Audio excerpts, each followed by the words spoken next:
এবার পদত্যাগ করলেন একসময়ের জনপ্রিয় অভিনেত্রী শমী কায়সার। দেশের ই কমার্স প্রতিষ্ঠানগুলোর সংগঠন ই কমার্স বাংলাদেশ ই ক্যাবের সভাপতি ছিলেন তিনি।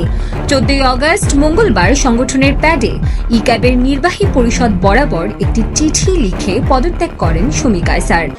পদত্যাগের কারণ হিসেবে শমী কায়সার লেখেন, বর্তমানে নিজের শারীরিক অবস্থা এবং চিকিৎসকের পরামর্শ অনুযায়ী আমি ই ক্যাবের সভাপতির পদ থেকে পদত্যাগ করছি এবং তাৎক্ষণিকভাবে পদত্যাগপত্রটি কার্যকর করার অনুরোধ করছি।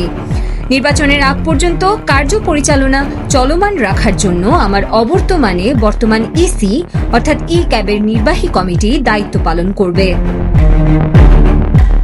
পদত্যাগের ব্যাপারে জানতে শমী কায়সারের মুঠোফোনে একাধিকবার কল করে সেটি বন্ধ পাওয়া গেছে।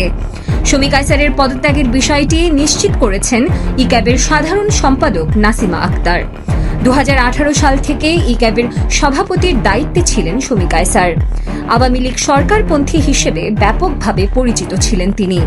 গত 1 আগস্ট আগুন ও ভাঙচুরে ক্ষতিগ্রস্ত বাংলাদেশ টেলিভিশন দেখতে গিয়ে ক্ষোভ ও দুঃখ প্রকাশ করা একঝাঁক তারকার মধ্যে ছিলেন শমী কায়সারও। তখন তিনি চলমান আন্দোলনকে ঘিরে ব্যাপকভাবে আলোচিত সমালোচিত হয়েছিলেন।